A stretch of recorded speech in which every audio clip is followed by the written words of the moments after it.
Sejam muito bem-vindos de novo! Então, sejam todos muito bem-vindos a mais uma live com... Como é que é seu nome? Bel Ferreira e Dani Kmitchuk. O tema da live de hoje é sobre não ter estúdio. Então, se eu não tenho estúdio, eu posso ser um fotógrafo newborn mesmo assim? Pode. Com toda certeza absoluta da vida, do universo, do Brasil. Em primeiro lugar, é muito óbvio para muitas pessoas, mas para outras não tanto, tá? Então, por isso é muito importante que em alguns aspectos a gente fale um pouco mais de alguns assuntos que talvez para quem é da família Bel Ferreira já tenha ouvido a gente falar em alguns momentos. Mas lembrem-se, eu vou falar coisas que vocês nunca ouviram aqui. Eu mesma comecei na fotografia newborn sem ter estúdio. Eu comecei indo atender na casa dos clientes. Então, e a gente passou por diversas fases nesse período de início. Inclusive, no nosso início, a gente tinha como meta ter um estúdio, mas não necessariamente iniciamos com um estúdio. E isso por diversas razões, né? Primeiro, porque a gente não tinha estrutura financeira para isso. A gente começou sem nada, assim como muitos de vocês que estão nos assistindo. A gente não tinha dinheiro para investir, então a gente priorizou o quê? Antes mesmo de ter um estúdio, a gente começou a priorizar o nosso desenvolvimento como profissional, o nosso conhecimento, os cursos para a gente fazer e tudo que a gente pudesse investir em conhecimento para aplicar isso na nossa fotografia, para a gente acabava sendo mais importante do que ter estúdio. Porém, o estúdio ele não era algo que não era importante para nós. Ele simplesmente não era prioridade naquele momento. Ele estava na nossa lista de metas e objetivos e por um ano a gente atendeu exclusivamente na casa do cliente. E ainda por cima, até hoje, eu atendo na casa do cliente. Em algum momento a gente vai explicar melhor sobre essa questão. Mas é só para entender que, assim, não é um estúdio que vai fazer de você um fotógrafo bom ou ruim. O estúdio não tem um peso significativo aí, nesse ponto. Ou não é o estúdio que vai ser determinante se o seu negócio vai dar certo ou não. Se você vai conseguir ser um fotógrafo bem-sucedido ou não. Ou que vai impedir a evolução do seu trabalho. De forma alguma. Exatamente. E então, tem algumas coisas que a gente precisa compreender, né? Quando a gente está iniciando na fotografia newborn, qual que é o grande peso para a maioria dos fotógrafos que estão começando? Saber o que investir primeiro, saber de que forma começa, tem toda aquela insegurança da questão de ter estúdio, não ter estúdio. E aí, você começa a ver os grandes players do mercado, né? O que são os grandes players do mercado? São as pessoas que às vezes você segue como referência, aquela pessoa que, nossa, é o meu ídolo, ou que eu sigo, ou que eu quero ser igual, e aquele ser humano tem um puta de um estúdio, tem uma coisa que parece que nunca vai ser possível chegar lá. Quando eu comparo o palco do outro com os meus bastidores, a tendência é eu ficar frustrado e desanimado. Principalmente se você é como eu, que não tinha dinheiro quando começou. Eu olhava o palco do outro, o que é o palco do outro? Hoje, eu ouço muitas pessoas falarem, principalmente quando a gente está fazendo live no estúdio, e aparece o meu armário atrás de mantas. Muitos de vocês já comentaram que sonho que é isso aí. E para mim isso também já foi um sonho muito fora da curva. Muito, muito mesmo fora da curva. De eu olhar aquilo, admirar nos outros e achar em alguns momentos que eu não ia mesmo chegar nisso, que eu nunca ia ter a possibilidade. Ou seja, vocês estão vendo o meu palco. Quando vocês olham para mim, vê a Bel Ferreira hoje, o que ela possui hoje, o que ela conquistou hoje, o que é hoje é o meu palco. Só que talvez você não tenha visto os meus bastidores. Não faz muito tempo, eu contei num vídeo quantas vezes eu já quebrei na fotografia newborn. Eu contei quantas vezes eu quebrei, eu não contei todas elas. Mas eu contei, acho que 2 delas nós contamos, né? que a gente achou que foi aquela live. Me diga por que não desistir quando tudo já deu errado. E eu não desisti. Só que muita gente não sabe disso. Muita gente não sabe que mesmo antes de eu entrar na fotografia newborn, eu já passei sem ter o que comer na vida, por não ter dinheiro para isso. Então acontece que você talvez não saiba da minha história lá dos bastidores, não tenha visto alguma coisa que faça você entender que eu transformei todos os meus problemas em impulsionamento para chegar naquele sonho e ter o palco que eu tenho hoje. Foi uma construção, né? Então, quando a gente compara o nosso bastidor com o palco da outra pessoa, fica difícil entender que é possível. Imagina eu naquele momento, agora eu vou até sair da fotografia, mas imagina eu naquele momento em que eu passei sem ter o que comer, que eu já falei que isso já aconteceu, eu não tinha mesmo. Teve um período da minha vida que a minha refeição, que era a última coisa que eu tinha para comer, eu tinha um resto de maionese, num potinho de maionese, farofa, que isso nunca faltava, e arroz. Era o que eu tinha dentro de casa. E aí eu cozinhei um pouco de arroz, joguei dentro desse negócio de maionese, joguei farofa, misturei e comi dentro do potinho de maionese. Então, você acha que nesse momento era possível olhar para alguma referência minha? Eu não falo nem de fotografia agora, porque nesse momento eu não estava na fotografia, mas você acha que nesse momento era possível olhar para um grande player ou uma pessoa que era muito bem sucedida e pensar que eu podia estar lá? Quantos anos você tinha quando aconteceu isso? 17, eu acho. 17 anos? Morava sozinha, tava ferrada da vida. Mas enfim, eu já falei, né, que eu não sou o que aconteceu comigo. As coisas que aconteceram comigo foram de algum modo me fortalecendo para que eu chegasse até aqui. E tudo foi importante na minha vida, inclusive esse momento. Ele foi muito importante para que eu valorizasse coisas que talvez eu não valorizaria. Entender que todas as coisas têm um lado bom é importante. E o mesmo foi com esse período de 1 ano que a gente atendeu na casa do cliente. Então a gente tem que começar a perceber isso. É possível tudo na nossa vida. E eu não disse que é fácil. Nunca cheguei aqui na frente de vocês e falei, isso é fácil. Tem coisa que até é, mas depende do nível de consciência também, né? Mas tudo é possível. Então, a primeira coisa que você tem que começar a imaginar é que existem sim pessoas como você que conquistam o que querem. Eu sou como você. E eu consegui conquistar tudo aquilo que eu sonhava. E ainda sonho cada vez mais. Quanto mais eu chego perto daquilo que eu quero, mais eu busco mais coisas. Mas eu também não busco isso com egoísmo. Vocês percebem que à medida que eu cresço, eu também compartilho isso? Porque eu queria ter isso. Quantas vezes eu falei, quando a gente está conversando, que eu falo para você, né? Quantas vezes uma simples informação da vida, de que pode mudar a vida de uma pessoa, me fez falta. E a pessoa podia ter me falado em algum momento da vida, faça isso, é uma frase. E aquilo podia ter mudado a minha vida, né? Então, eu comecei, a partir do momento em que eu vesti, coloquei o meu chapéu de pessoa bem-sucedida que compartilha, eu consigo impactar outras pessoas para chegar cada vez mais próximo daquilo que elas querem, para incentivar também. Então, isso também passou a ser uma missão na minha vida. Mas é claro que não é tão simples quanto parece. Porque a gente tem sempre o outro lado, só que eu escolho para que lado eu quero olhar. Eu quero olhar para o lado bom ou eu quero olhar para o lado ruim do que eu tô fazendo, do que eu me propus a fazer. É sempre assim, gente. Não vai dar para agradar todo mundo. Isso é impossível. Então, voltando à questão do estúdio, sim, é possível você ser um fotógrafo e você ter E como foi para você ser um fotógrafo que não tinha estúdio?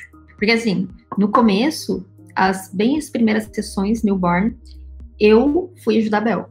Só que era aquela assistente que só carregava as coisas e ficava olhando, assim, não encostava muito no bebê. Depois disso, a irmã da Bel passou a ser assistente dela durante as sessões, e eu ficava em casa, e quando a Bel chegava, trazia as fotos, eu ia editar, fazia outras coisas que não era ser assistente. E aí, como foi pra você esse período? Cara, eu vou ser bem sincera com vocês, tá? O começo pra mim foi muito difícil, mas não foi porque eu não tinha estúdio, foi mais porque eu não tinha conhecimento mesmo.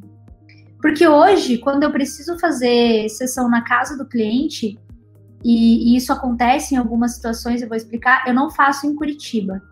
Eu faço quando é fora de Curitiba. é muito simples, a gente leva o mesmo tempo, inclusive, o mesmo tempo que leva no estúdio, mesmo somando o tempo de descarregar carro, montar, desmontar, só quando é uma viagem muito longa, que daí se a gente soma o tempo de viagem que não.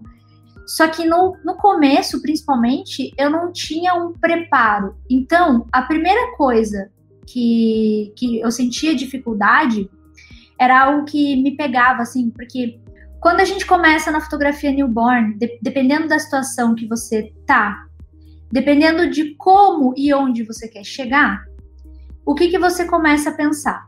No meu caso, eu ia na casa do cliente e para chegar lá, eu queria atender clientes que pagassem. Na época, a gente cobrava R$1.000. Eu queria atender clientes que pagassem R$1.000.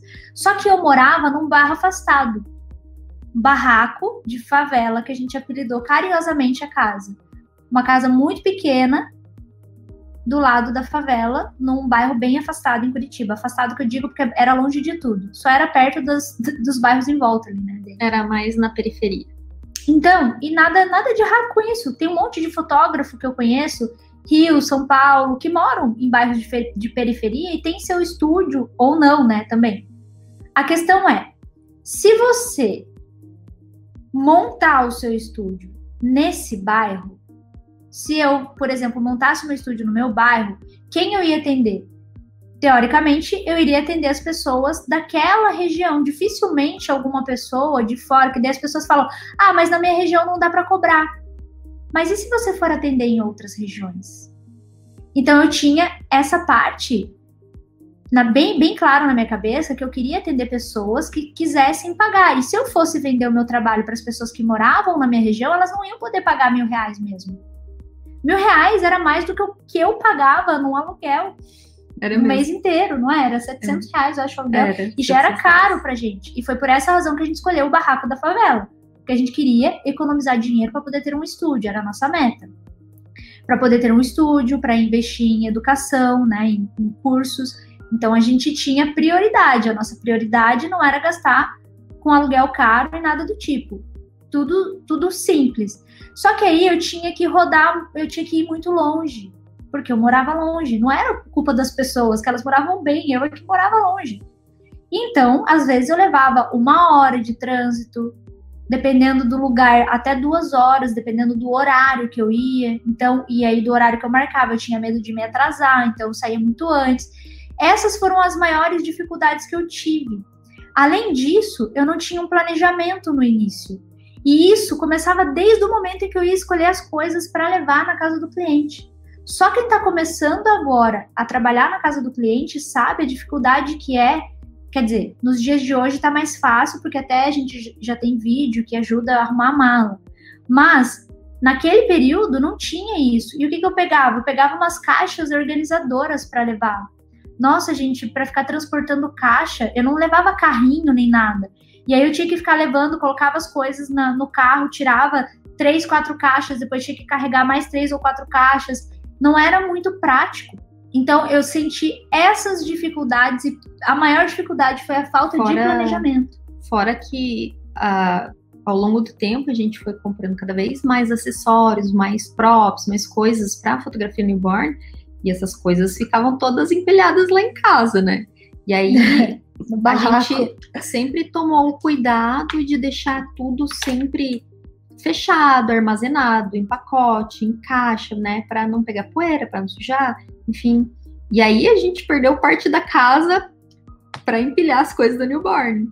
Parte da sala ficou, como não tinha muito espaço, só tinha 2 quartos da sala e um banheiro e a cozinha. Então parte da sala foi invadida por prateleiras e caixas. A gente tinha, só para vocês terem uma ideia. E isso é muito legal de contar, porque eu tinha esquecido isso. Peraí. Eu preciso desenhar, tá? Vocês me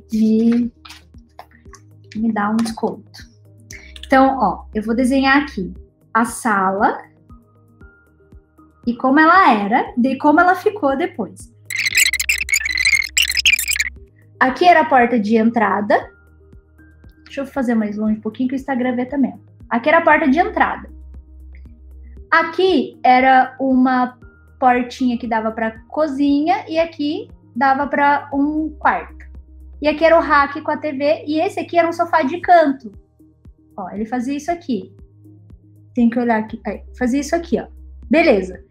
Quando a gente começou a ter mais acessórios e mais props, o que a gente fez? A gente teve que tirar esse sofá daqui.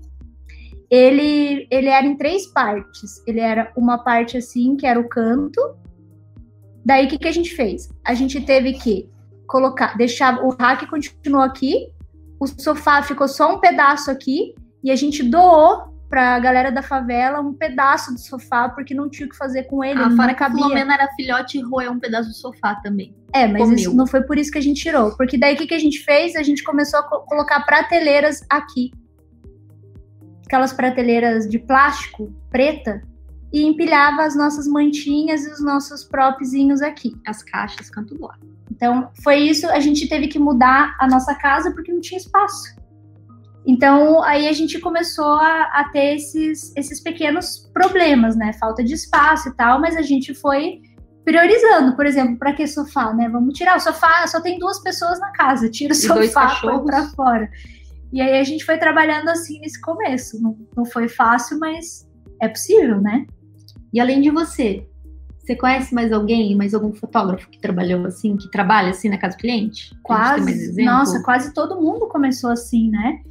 Coloca aqui no comentário a galera que começou ou quem ainda atende na casa do cliente. Mas, por exemplo, eu sei que a Lê Rimmer começou. A Lê Rimmer assim, trabalhou 4 anos na casa do cliente. E hoje ela tem estúdio, mas ela passou 4 anos trabalhando na casa do cliente e o trabalho dela é incrível, não deixou de ser incrível na casa do cliente. E eu lembro que quando a gente deu a mentoria para ela não tinha estúdio, a gente fez a mentoria na casa dela. Na sala da casa dela. E depois, o primeiro estúdio que ela teve, ela ainda dividiu com uma colega, que foi a Nanda. Então, elas tiveram o primeiro estúdio dividindo. Existem pessoas que fazem isso, que dividem. Por exemplo, no meu caso e da Dani, a gente é sócia. Mas a Nanda e a Lê não eram sócias, elas eram fotógrafas amigas. E aí elas dividiram o estúdio, dividiam a agenda. Não sei como isso funcionava, porque eu nunca entrei em detalhe com elas. Ambas são nossas amigas hoje também, pessoas que a fotografia nos trouxeram. Mas eu não lembro como é que era a logística, mas funcionava assim, dividia todos os custos da sala, cada um atendia o seu cliente separadamente, não era tipo, não estamos trabalhando juntas, somos duas empresas usando o mesmo espaço. Isso é sensacional, gente. É incrível. Quem mais que trabalha na casa do cliente, que você sabe? A Mari Siqueira trabalha até hoje. Mari Siqueira é mineira, mora em Belo Horizonte. Ela estava na outra live, não sei se ela tá por aí. Ela não tem estúdio porque ela não quer, ela prefere atender na casa do cliente. Então, existe essa preferência, né? Então, e no nosso caso, por exemplo, hoje a gente ainda atende na casa do cliente. De que forma? Quando é fora de Curitiba, ou num caso excepcional, enquanto a gente estava em obra, quando a gente mudou de estúdio, a última vez que a gente mudou de estúdio, a gente estava ficou meio que fora do prazo, né? A obra atrasou um pouco a nossa ideia de voltar com o estúdio. E aí a gente tinha a sessão marcada, porque estava previsto que ia ficar tudo bem, tinha a sessão marcada, não rolou, o estúdio não estava pronto. O que eu fiz para a mãe? Olha, tá tudo bem se a gente fizer na sua casa, porque o estúdio não ficou pronto. E ok, nesse caso a gente foi para Curitiba fazer. Mas foi nesse caso especificamente, senão eu não faço aqui em Curitiba na casa do cliente. Mas quando é fora de Curitiba, tem muita gente que me contrata de Santa Catarina. Muita gente. Não tanto assim, né? Antes era muito mais do que agora. Era sempre. Antes a gente ia direto para lá. Antes que eu digo, tipo, há anos no começo, porque a gente divulgava muito para lá também e clientes pagavam muito mais no deslocamento do que na própria sessão, muitas vezes. E esses clientes que nos davam comida, inclusive, né? Mas teve, acho que o último que a gente viajou foi o Dudu? Ou teve outro? Não, teve do Gêmeos. Do Gêmeos foi depois Rio do Negrinho. Dudu. Uhum. Tudo para Santa Catarina também. Tudo Santa Catarina. Então a gente faz quando é fora. E por que eu faço isso? Principalmente Santa Catarina, o que acontece? Tem serra. Eu prefiro, a menos que o meu cliente queira vir até mim, e aí eu oriento para ele vir um dia antes e dormir aqui. Tem muitos clientes meus que têm apartamento aqui, ou casa, ou tem família aqui. Eu oriento vir um dia antes nesse caso, porque serra tranca o ouvido nosso, né? E acontece isso com o bebê também. Normalmente, quando o cliente precisa viajar, assim, por alguma razão, Os pediatras sugerem que o bebê venha sugando alguma coisa para ajudar nessa questão do ouvido, porque pode ser incômodo. Então eu prefiro viajar para o bebê não ter que passar por isso. Só que existem casos em que o cliente viaja para vir ao médico. E aí aproveita essa viagem para fazer um ensaio. Então, salvo essas exceções, ou no caso do Gustavo, do Gabriel, do nossos clientes casal médico, eles vêm para ter o bebê e só vão embora depois de fazer a sessão. Sai do hospital, praticamente, faz o ensaio e vai embora. Tem um casal que eles moram no interior de Santa Catarina e a segunda vez, o primeiro e o segundo bebê que nossa cliente teve, ela veio ter em Curitiba. E aí ela passou uns dias aqui e só foi embora depois de fazer a sessão de newborn. E vem sempre fazer o acompanhamento, né? Também, vem de lá para cá. Então acontece nessas ocasiões é que eu vou para fora do estúdio fazer. E então, assim, não há problema algum. A maioria dos nossos alunos começaram sem ter estúdio e alguns ainda não têm estúdio. Algumas pessoas por opção, tem gente que prefere ir na casa do cliente, outras pessoas por outras questões que podem ser financeiras ou prioridade. Por exemplo, eu até poderia ter um estúdio agora, mas eu prefiro estudar mais, fazer outras coisas agora e ficar mais preparado para ter um estúdio. Então, existem essas questões. E quando você atendia na casa do cliente, quais eram os maiores problemas e obstáculos que você enfrentou? O primeiro problema de não ter um espaço era não ter um espaço nem para atender o cliente, nem para fechar o contrato. Mas olha a solução disso. Eu não tinha um espaço físico para poder fechar o contrato com o cliente, para fazer o ensaio. Era só essas duas coisas, para buscar as coisas também. Mas aí, olha só, quem adivinha o que eu fiz de escritório? Então, quando você trabalha na casa do cliente, hoje em dia nem tanto, né? Hoje em dia a gente consegue fazer tudo por e-mail, os clientes não vão, antes de fechar a sessão, eles não vão no estúdio. Mas olha, o problema maior naquela época... faz por e-mail, por WhatsApp. O problema maior naquela época nem era o que os clientes queriam ou não, é que eu acreditava, na minha crença, na minha cabeça, eu acreditava que eu tinha que ter sim um escritório, que eu tinha que encontrar o cliente presencialmente. O meu escritório era onde? O meu escritório era na casa do cliente. E sabe o que é melhor? Eu usava a luz dele, a água dele, o meu escritório e o meu estúdio.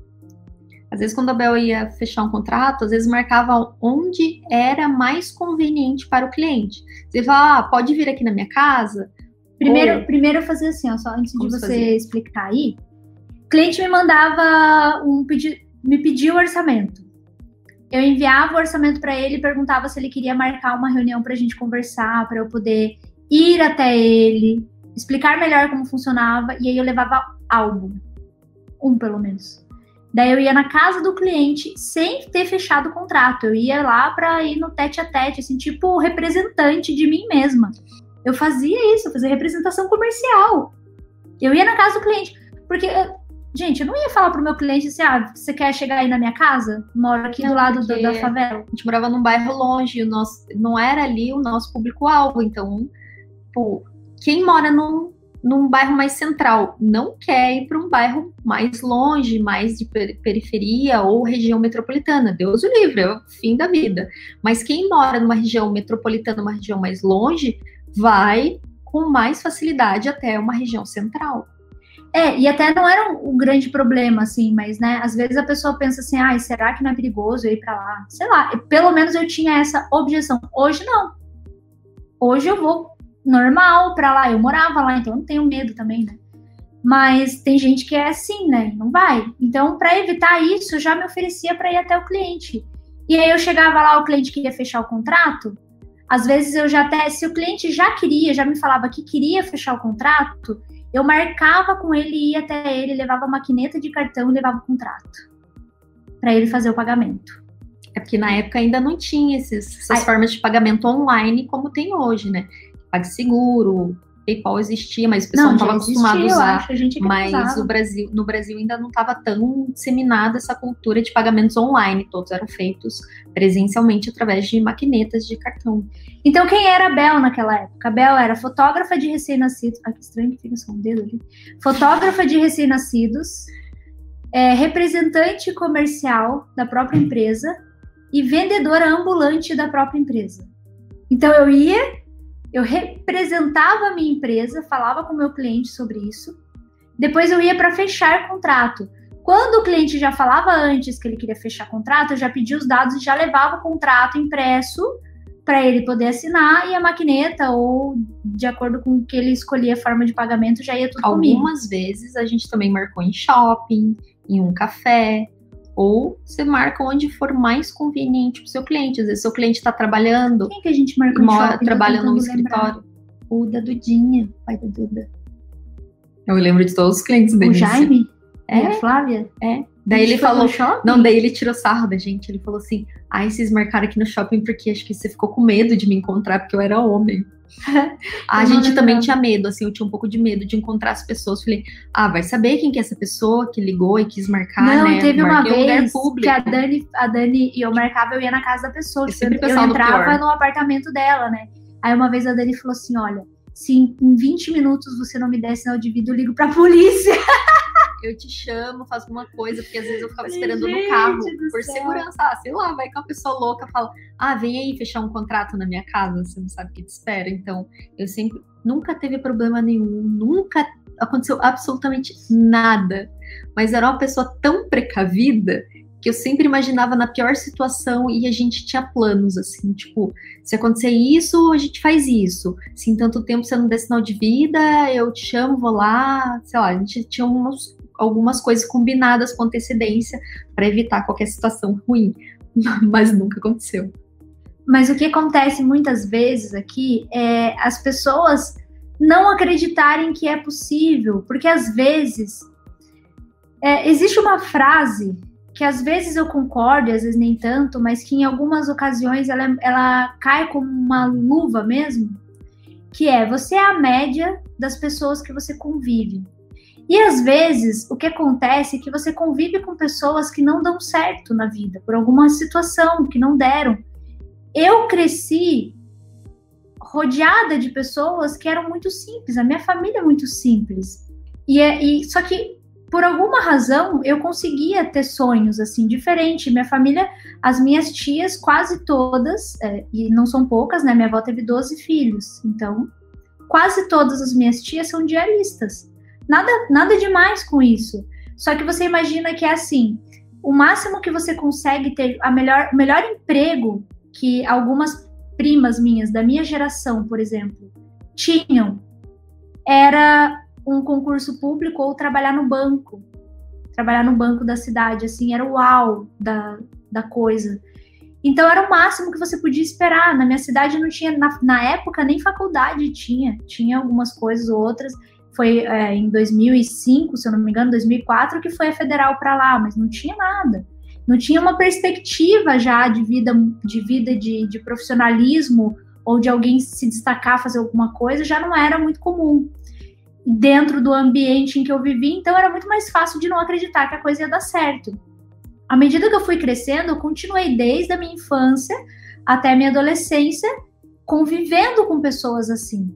E aí você acaba se tornando essa pessoa, né? Se tornando, às vezes, sem acreditar que as coisas vão ser possíveis, porque, se não deu certo pro meu pai, pra minha mãe, ou pro meu primo e pro meu tio, e todo mundo tentou e não conseguiu, por que eu vou ser diferente, né?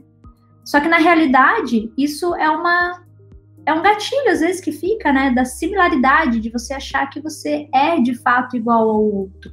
Por isso que, para uma pessoa que tem uma condição financeira melhor, que vem de uma família que tem mais condições financeiras, para essa pessoa é mais natural ela acreditar que ela vai ter sucesso na vida, que ela vai ter uma renda maior, que ela vai fazer alguma coisa. E para uma pessoa que tem uma família, vem de uma origem mais simples, que as pessoas têm trabalhos mais simples, ou que em algum momento quebraram e não conseguiram se recuperar, essa perspectiva de ter sucesso na vida e de conquistar fica mais limitada, porque você tem crenças limitantes, porque todo mundo que está à sua volta teve uma situação ruim ou não cresceu muito. Então você não consegue pensar muito além, não consegue se imaginar fora disso. Então também existem algumas crenças limitantes. Por isso que é importante você, galera que é da família Bel Ferreira, a gente tem trazido vocês quase que diariamente para o nosso convívio, para pessoas que querem a mesma coisa que você, pessoas semelhantes, assim como eu. Eu não sou diferente de nenhum de vocês que está aqui, nem um pouquinho diferente. Então, aqui vocês têm a oportunidade de se encontrar com pessoas que, para você conseguir imaginar que a semelhança é possível. Semelhança nesse sentido. Estamos criando uma nova família. Uma família que tem oportunidades, que você vai ver coisas diferentes. Então, a gente cria uma comunidade de pessoas que quer fazer diferente, que tem sonhos e que quer alcançar esses sonhos. Você falou que teve muitas dificuldades no começo, lá na casa do cliente. Tá? Passou por um monte de perrengue, um monte de coisa.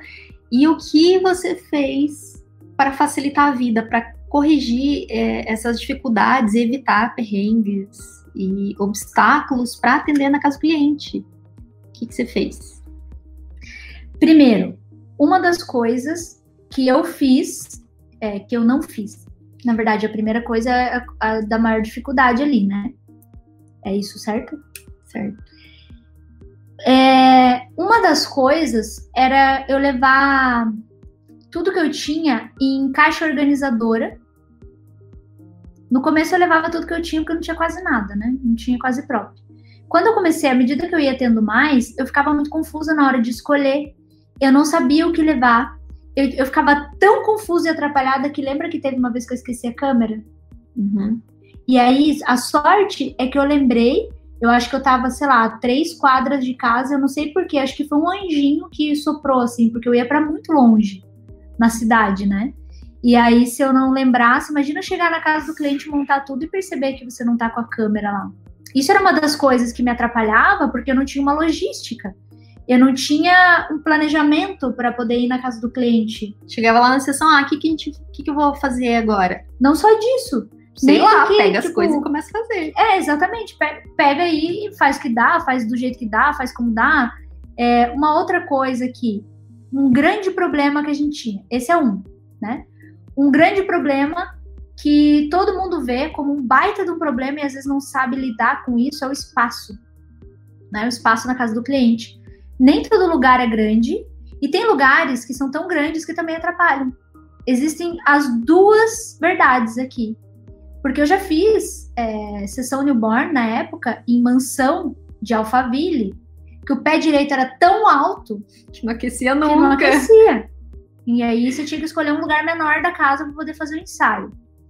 A outra questão às vezes nem é tão grande, mas é uma casa mais fria, ou é muito quente, ou o espaço não é muito adequado. Existem várias situações. Não é só um espaço pequeno, mas eu vou colocar como espaço pequeno porque na maioria das vezes é um espaço muito pequeno que limita o fotógrafo. É um apartamento muito pequeno. E, gente, se eu tivesse tido essa sacada antes, eu teria filmado o nosso ensaio do Japão. Verdade.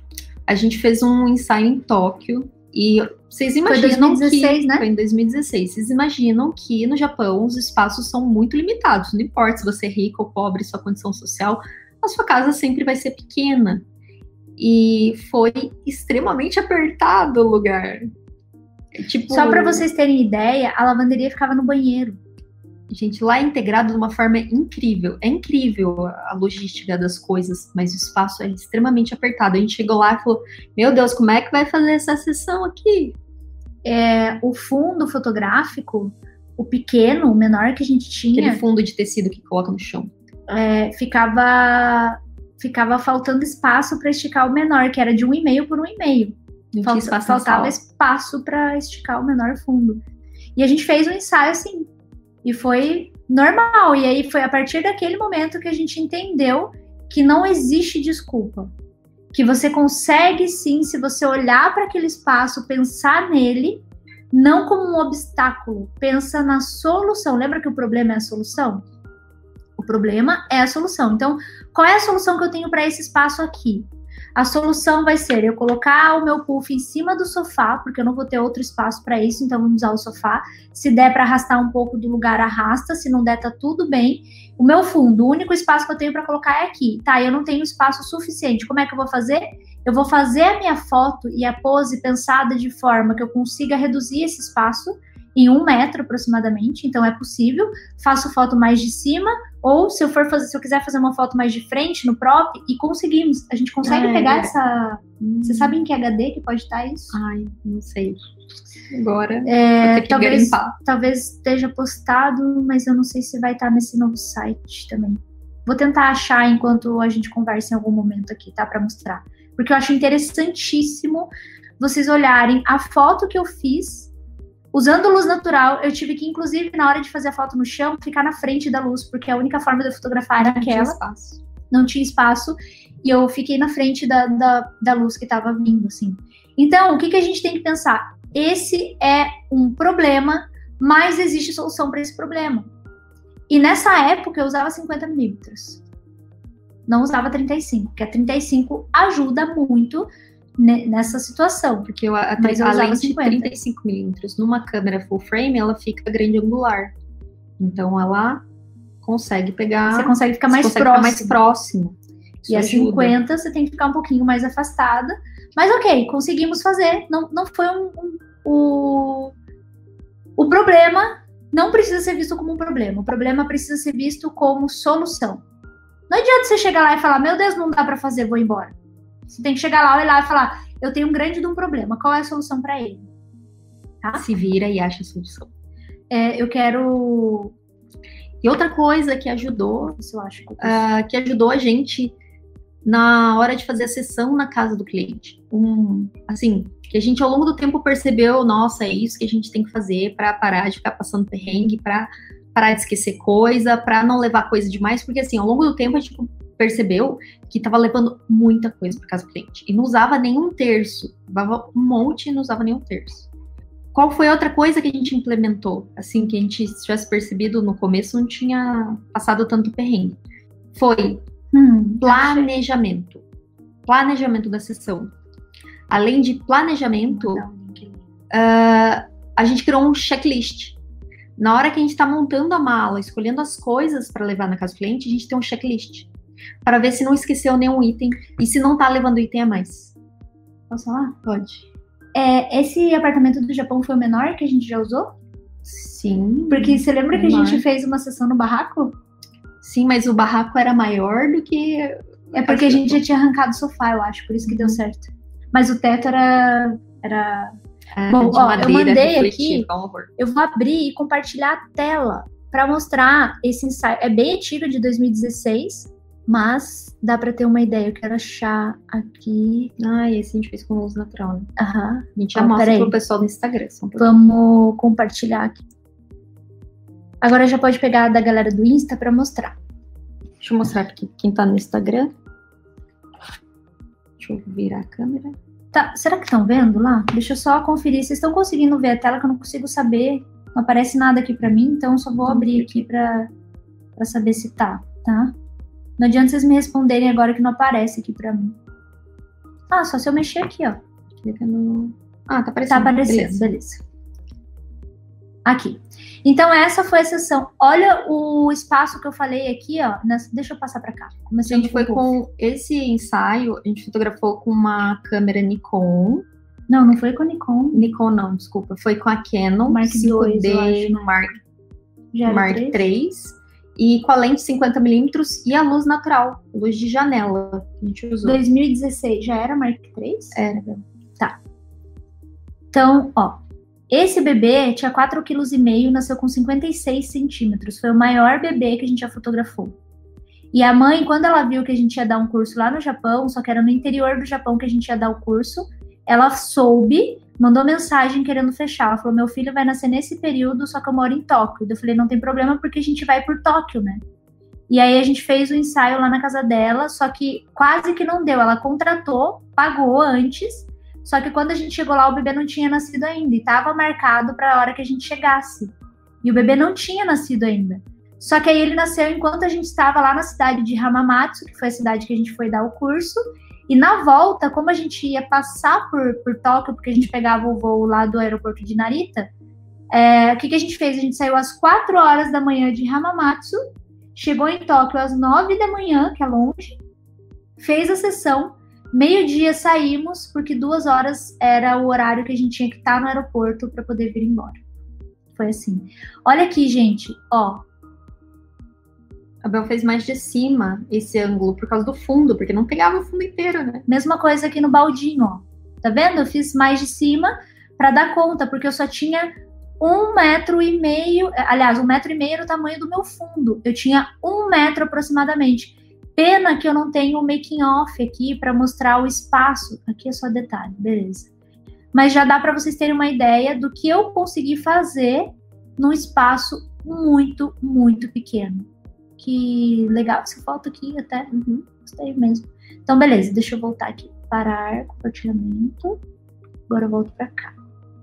Então, ó, é possível, sim. E foi o menor espaço. Eu não sei quantos metros tinha. Não sei, mas era bem pequenininho. E como que tem corrigir, né, agora? Como que a gente fez para corrigir esses problemas? Primeiro, eu comecei a levar em mala. Eu aprendi isso com uma amiga nossa, Ana Monteiro. Ela também era fotógrafa newborn. E aí um dia a gente viu a Ana com umas malas. Não é que foi assim, ó. Quando a gente já tinha o primeiro estúdio, teve uma vez que ela perguntou, ela não tinha estúdio, ela ia na casa do cliente. E aí ela perguntou assim, meninas, eu precisava fazer um ensaio, posso usar o estúdio de vocês? E a gente falou, pode.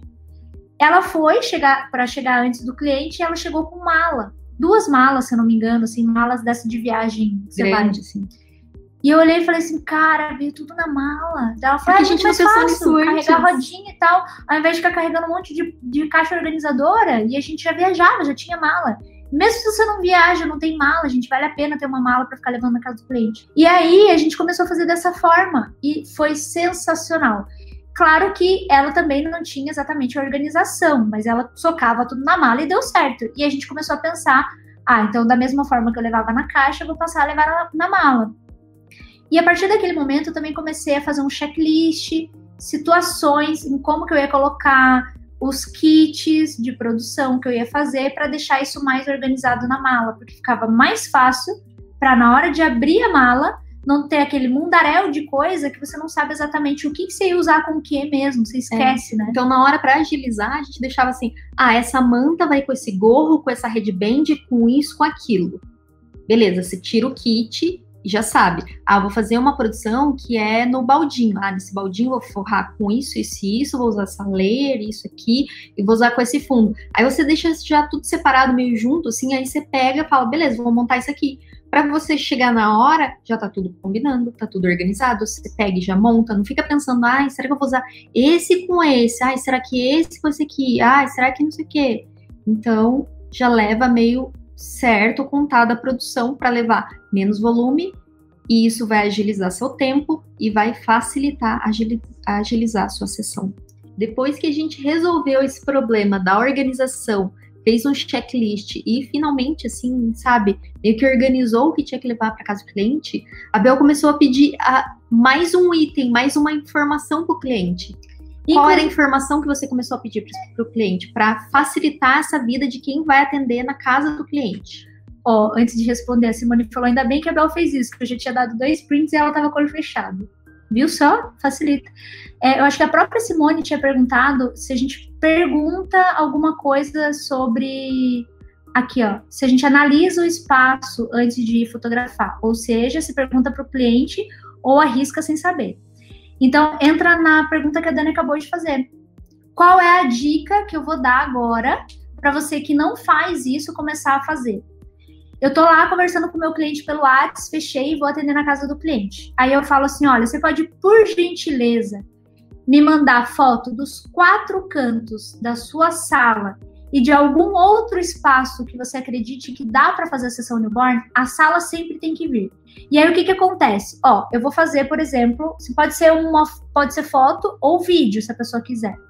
Aí eu venho, fotografo. Nossa, tá tão zoada aqui, gente, vocês não estão vendo, mas a casa tá bem bagunçada, não fica? A pessoa vai fotografar aqui, por exemplo, assim, assim, assim e assim, Tá bem zoado aqui, mas vai dar pra ter ideia. Tipo, uma parede, um Aí pedaço. os clientes mandam bem assim, manda tipo até a parede. Por isso que às vezes eu prefiro que mande vídeo.